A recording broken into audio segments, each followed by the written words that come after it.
Did you kill your mother? Yeah. You killed your mother. Juvenile cases are increasingly alarming.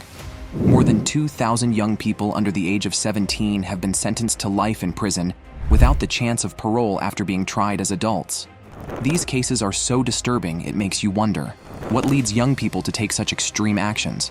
And how do these unsettling cases change the way we think about justice for minors? Join us as we unveil evil kids that were instantly killed in jail. The Bever family death. On July 22, 2015, the quiet town of Broken Arrow, Oklahoma, was shattered by a shocking and tragic event known as the Bever family massacre. This horrifying incident involved two brothers, Robert Bever, 18 years old, and Michael Bever, 16 years old, who hurt their family in a violent attack. The Bever family appeared to be like any other to those who knew them.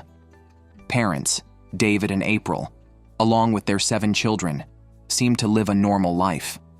However, Robert and Michael were secretly making plans to do something harmful. They had collected various knives and other tools as they prepared for their actions. That night, the brothers put their plan into action. Michael lured one of his sisters into a bedroom, pretending he wanted to show her something on the computer. Once she was alone, Robert suddenly harmed her, beginning the tragic series of events. Their mother, April, rushed in to help her daughter, but Robert turned on her as well, causing severe injuries that tragically took her life. The violence didn't end there. The brothers continued, targeting their father, David, and their siblings, Christopher and Victoria. During the chaos, 12-year-old Daniel courageously called 911, trying to get help. Sadly, even his brave effort wasn't enough, as Michael, pretending to be on Daniel's side, turned against him as well. What made this situation even more shocking was not just the harm caused, but the careful planning behind it. The brothers had carefully thought out every step, intending to extend their actions far beyond their family.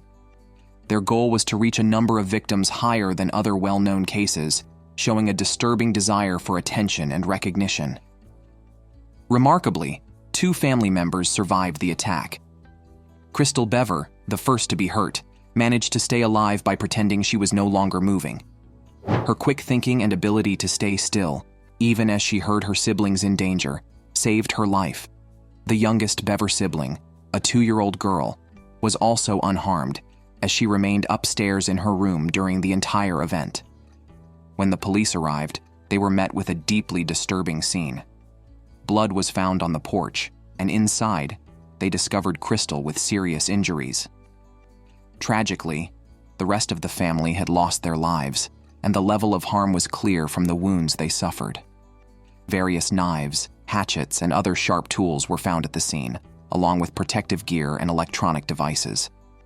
The brothers were soon caught in a wooded area behind their house after attempting to escape through the back door.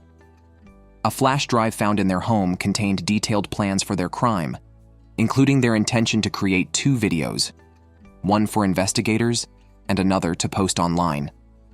Robert Bever faced 5 charges for seriously hurting his family and 1 charge for attempting to harm another family member. On September 7, 2016, he admitted what he had done and was given 5 life sentences without a chance to leave prison. Michael Bever was also found guilty. On August 9, 2018, he was sentenced to 5 life sentences, but he might get a chance for parole. The sad event involving the Bever family remains one of the most shocking in Broken Arrow's history. It raised concerns about the effects of violent media on young people and the importance of mental health support. The case also showed the need to better understand warning signs in troubled youth to prevent future tragedies. In the aftermath, the community has worked hard to heal. The surviving siblings have focused on moving forward with their lives, while local schools have started programs to help with mental health and teach peaceful ways to solve problems. Nehemiah Griego's family tragedy. On January 19, 2013, 15-year-old Griego carried out a series of very serious acts against his family in Albuquerque, New Mexico. Early that morning, Griego executed a carefully planned attack. Using a small rifle, he first harmed his mother while she was asleep. The noise woke his younger brother, who Griego then harmed with the same rifle. Next, Griego went to the room where his two younger sisters were crying and harmed them as well. But Griego's actions didn't end there. He waited for his father to come home from work and then used a different rifle to harm him too. Afterwards, Griego sent a photo of his mother to his 12-year-old girlfriend. He then drove to his church with two rifles. When the pastor and a retired police officer asked him questions, Griego confessed that he had harmed his family. While the pastor and detective were taking Griego back to his house and calling 911, Griego revealed that he had planned to hurt even more people and then have a showdown with the police. He had taken the guns from his parents' closet, sent the photo to his girlfriend, and had more plans for violence. The investigation into Griego's actions looked closely at his mental health and what led him to commit the crimes. During his trial in October 2015, Griego admitted to harming his parents and siblings and was given 3 life sentences in prison. He confessed to shooting his parents and siblings and was sentenced to serve 3 life terms in prison without the chance of release. In 2018, while in prison, Griego was accused of causing harm to another inmate in the psychiatric unit at the Metropolitan Detention Center. Reports said that Griego made the inmate, who had special needs, do things he did not want to do. There haven't been any new updates about this situation since then. Griego continues to serve his life sentence in prison. The Slender Man stabbing. The Slender Man case is one of the most surprising events in recent years, grabbing national attention and raising worries about how the internet affects young people. On May 31, 2014, two 12-year-old girls, Morgan Geyser and Anissa Weier, from Waukesha, Wisconsin, tried to harm their classmate, Peyton Leutner. They did this in an attempt to impress a made-up character called Slender Man. Slender Man is a made-up character from the internet, shown as a very tall, faceless figure that hides in dark forests. Even though Slender Man isn't real, he had a big influence on Geyser and Weier. They thought that hurting someone would show their loyalty to him, which they believed would let them become his followers and live with him in a remote area. The events that led to the attack started off normally. The night before, the 3 girls had a sleepover for a birthday party, just like any other kids. However, Leutner didn't know that Geyser and Weier had dangerous plans. The next day, they tricked her into going to a wooded area in David's Park, pretending they wanted to play hide-and-seek. Once they were deep in the woods, Geyser and Weier held Leutner down and hurt her 19 times with a small knife. The injuries were very serious. Leutner was hurt in her arms, legs, and torso, with 2 of the wounds hitting important parts of her body. One wound was very close to a major blood vessel, and another affected her liver and stomach. After the attack, Geyser and Weier told her to stay still while they pretended to go for help, but they never meant to actually get help. Despite her severe injuries, Leutner was incredibly brave. She managed to crawl to a nearby road, where a passing cyclist found her and quickly called for emergency help. Surgeons worked for 6 hours to fix the damage, and amazingly, she survived the terrible attack. While Leutner was having surgery, the police found Geyser and Weier near Interstate 94, about 5 miles from where the attack happened. They had the knife they used and said they were heading to meet Slender Man at his supposed home in the Nicollet National Forest, which is more than 200 miles away. The legal process that followed was complicated because of the attacker's mental health. Morgan Geyser was diagnosed with early-onset schizophrenia, a serious condition that affected her view of reality. In court, she was found not guilty due to her mental illness and was sentenced to up to 40 years in a psychiatric facility, with a chance for supervised release later on. Anissa Weier, who was strongly influenced by Geyser's beliefs, was also found not guilty due to mental health issues. She was sentenced to 25 years to life in a mental health facility. In 2021, Anissa Weier's case saw some updates.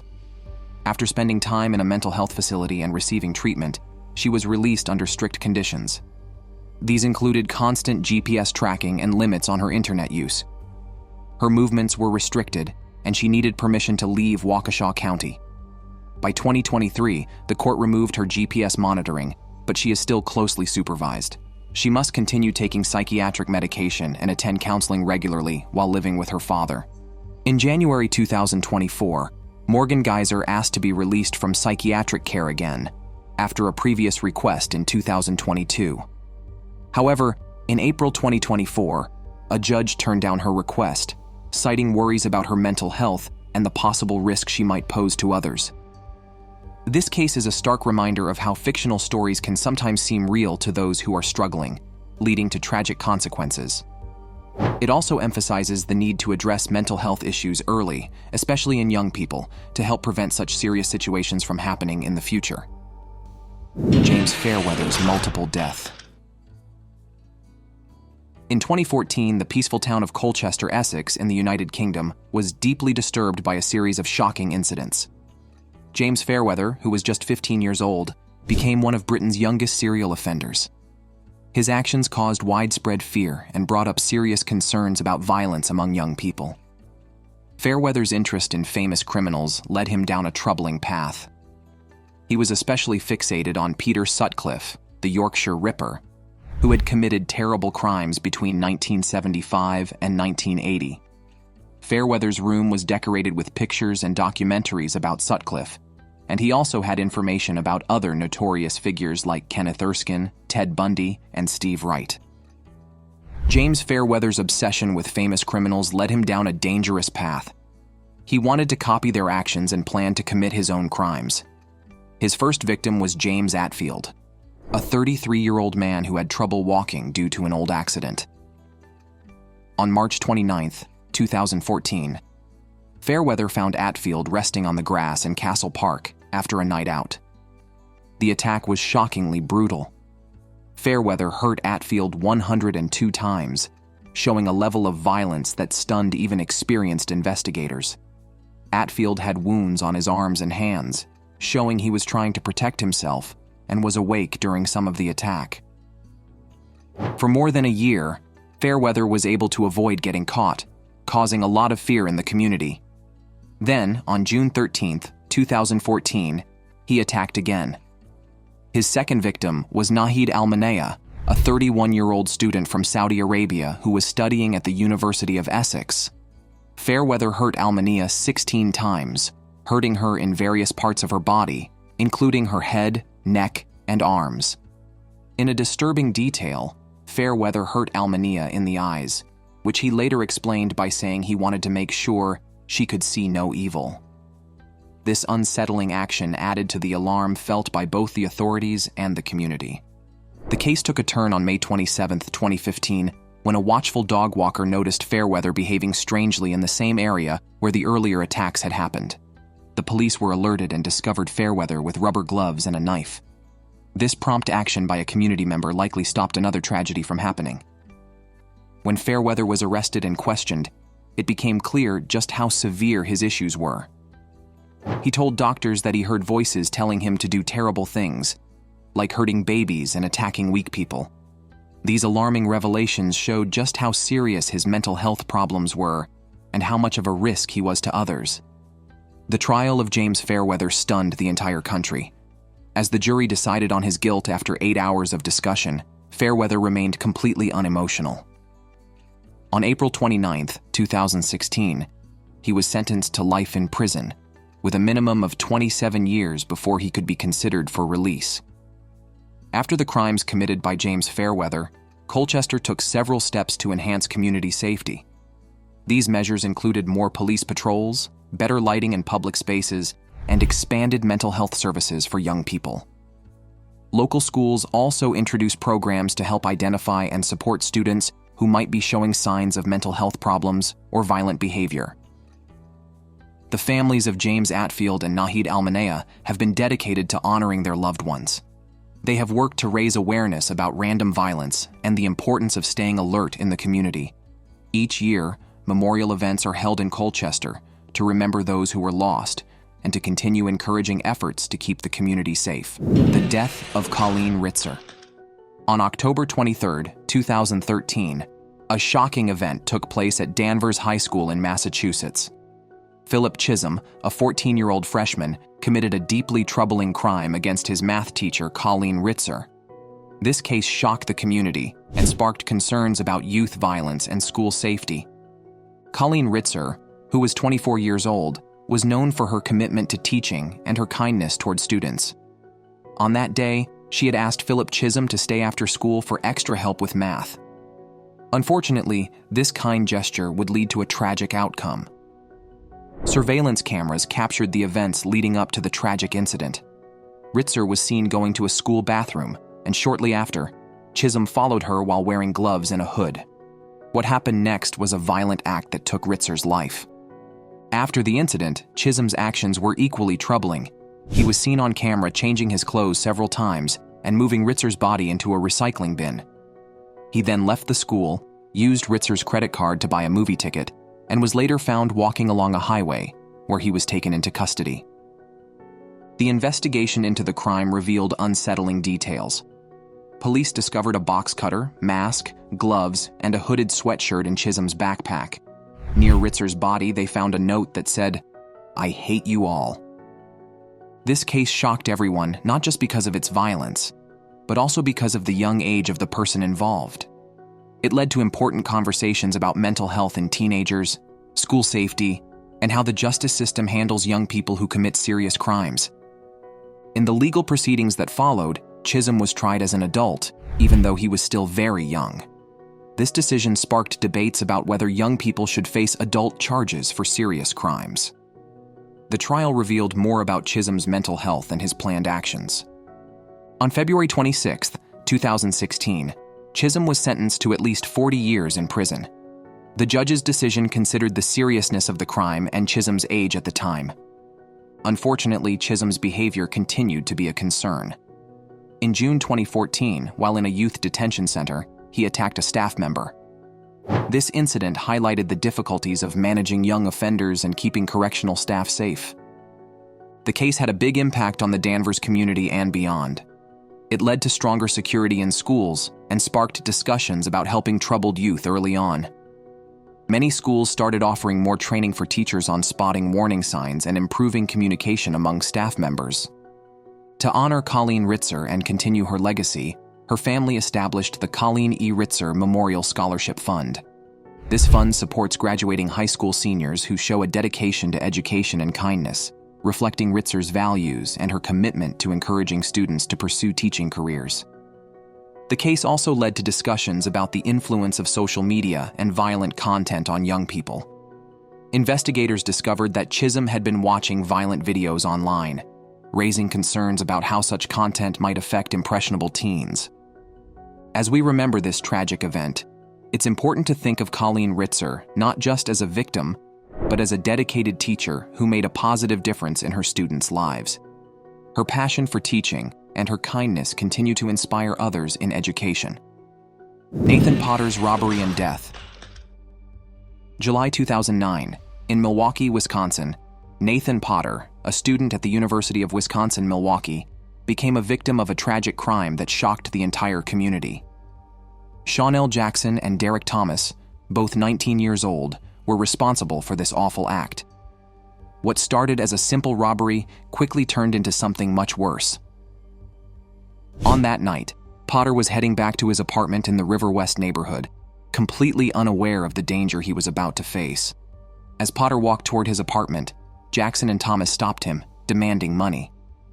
Since Potter had no cash, what should have been a minor disappointment for them turned into something much worse.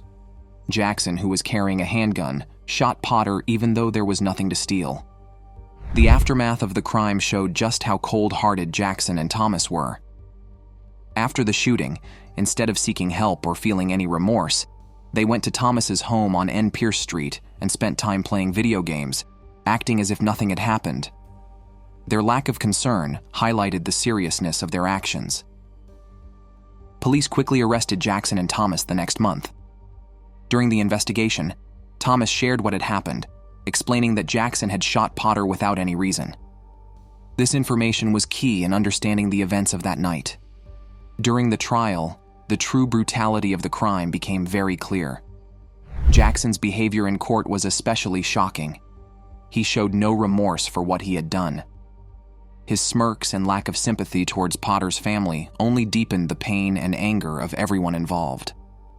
In 2010, during the sentencing hearing, Jackson's complete disregard for the seriousness of his actions became evident. When Judge Rebecca Dallett sentenced him to life in prison, without the chance for parole for first-degree intentional homicide and robbery, Jackson reacted with surprising anger. The courtroom became chaotic when Jackson reacted angrily during his sentencing. He yelled at Judge Dallett with harsh words and became physically aggressive. Sheriff's deputies quickly stepped in, trying to calm him down. The situation was tense, and Jackson even managed to knock one of the deputies down before they finally restrained him. This outburst showed Jackson's refusal to accept responsibility and his disrespect for the justice system. It made it clear how dangerous he was, reinforcing the judge's decision to give him the maximum sentence. In the years following Nathan Potter's tragic death, the Milwaukee community took significant steps to honor his memory and address youth violence. Local organizations set up mentoring programs and after-school activities to offer positive alternatives for at-risk youth. The University of Wisconsin-Milwaukee improved student safety by boosting campus security patrols, enhancing lighting in nearby areas, and expanding their Safe Ride program to help students travel safely at night. Potter's case also sparked a wider discussion about gun control. It led to calls for stricter background checks and tougher penalties for illegal gun possession, aiming to prevent similar tragedies in the future. Barbara Olsen's death. On September 17, 2012, a distressing event occurred in Sheboygan Falls, Wisconsin. Two 13-year-old boys, Antonio Barbeau and Nathan Pepe, were involved in a troubling crime that affected many lives.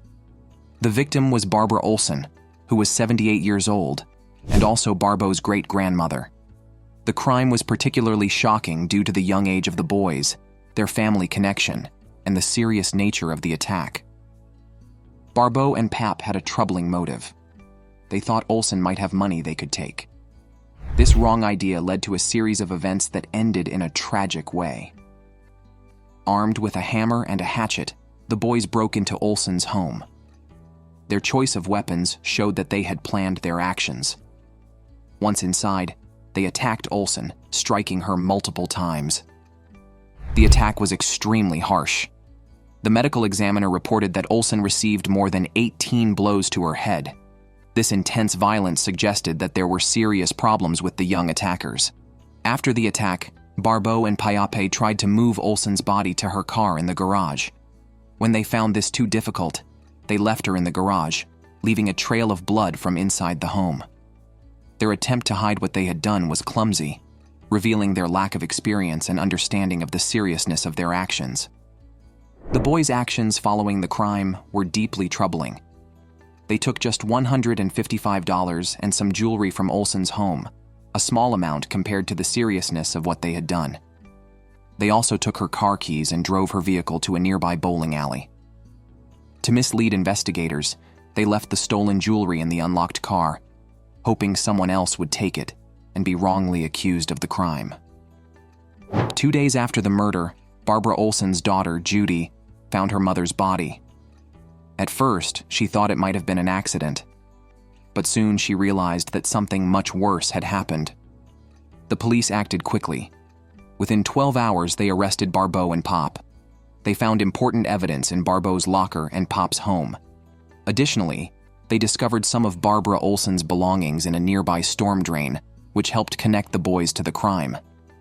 During the trial, the community struggled with the shock of such young people committing such a terrible crime. This case raised important questions about why young people commit violent acts and how the justice system should handle them. Barbeau showed deep regret for what he did. In court, he cried while trying to read a letter of apology. On August 12, 2013, he was sentenced to life in prison.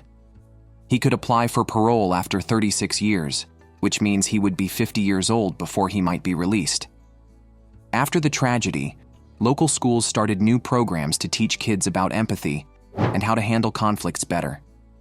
These programs aimed to help young people understand the effects of their actions and provide them with better ways to manage their feelings. Barbara Olsen's family, despite their great loss, chose to honor her by helping others. They created a foundation in her name to offer mentoring and after-school programs for children in their community. The betrayal of Justin Back. The death of Justin Michael Back on January 24th was a devastating event that shocked Waynesville, Warren County, Ohio. This case is especially troubling because it involves a betrayal of trust between childhood friends. Austin Gregory Myers, 19, and Timothy E. Mosley, 19, were responsible for this terrible crime. What makes it even more disturbing is that Myers and Back had been close friends when they were younger, but had lost touch after Myers moved away during high school. The motive behind this crime was greed.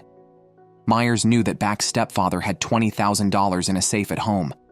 Originally, Myers and Mosley planned to steal the money.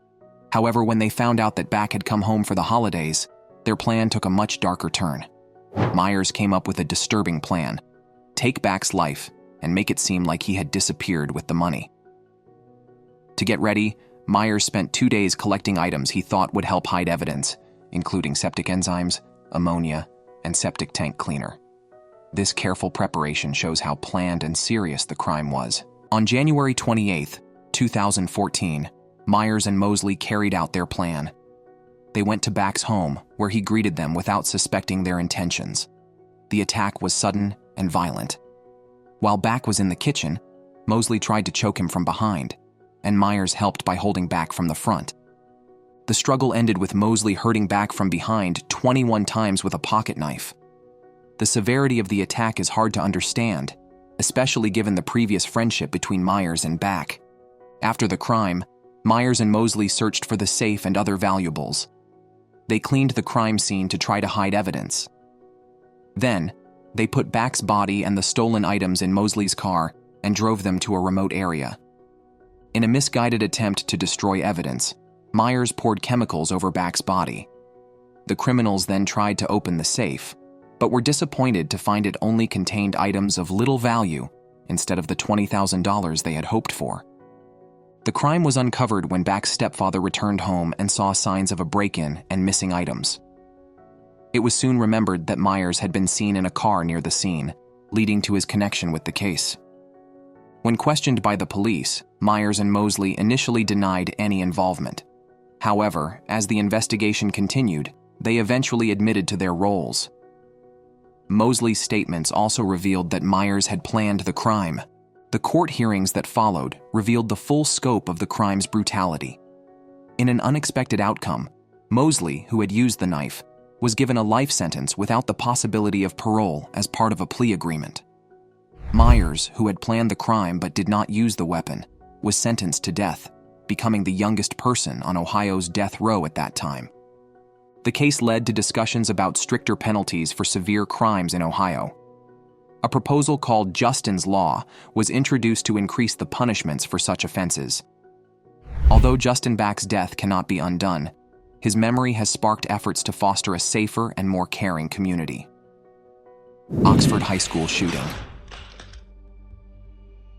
On November 30th, 2021, a devastating event unfolded at Oxford High School in Michigan. Ethan Crumbly, a 15-year-old student, was responsible for a shooting that tragically resulted in the deaths of 4 students and injuries to 8 others, including a teacher. Oxford High School had taken several steps to prevent such incidents. They followed the ALICE protocol, which stands for Alert, Lockdown, Inform, Counter, and Evacuate, and had installed special door locks. Despite these safety measures, the tragic shooting still occurred. On that tragic day, Crumbly came out of a bathroom with a gun and started shooting in the hallway while students were moving between classes. The victims were Madison Baldwin, 17, Tate Meyer, 16, Hannah St. Juliana, 14, and Justin Schilling, 17, who sadly passed away the next day in the hospital. During the attack, Tate Meyer displayed incredible bravery. Reports say he tried to stop the gunman before being seriously injured. Sadly, he passed away while being taken to the hospital. The police acted swiftly after receiving emergency calls. They arrived within minutes and arrested Crumbly, who still had loaded ammunition. The whole incident lasted around 5 minutes, but had a deep and lasting effect on the community. After the attack, investigators discovered that Crumbly had planned the shooting in advance. They found videos on his cell phone where he talked about his plans the night before. Additionally, a journal entry revealed a troubling wish for his actions to have a significant impact. Crumbly faced serious legal consequences for his actions. He was charged with 24 crimes, including taking lives and causing fear. In October 2022, he admitted to all the charges. The court sentenced him in December 2023 to life in prison with no chance of being released, plus an additional 24 years. Even while in prison, Crumbly faced more issues. In March 2024, he got into a fight with another inmate, which led to minor injuries and possible extra consequences for him. This incident also draws attention to the broader problem of school shootings in the United States. In 2021, there were 93 school shootings, the highest number in 20 years, according to the National Center for Education Statistics. The tragedy at Oxford High School sparked important conversations about school safety, gun control, and the role of parents in preventing such incidents. It led to calls for stricter gun laws and improved mental health support for students. In the years following the shooting, Oxford High School and its community have focused on healing and honoring the memory of the victims. They've put additional safety measures in place and increased resources for mental health support for both students and staff.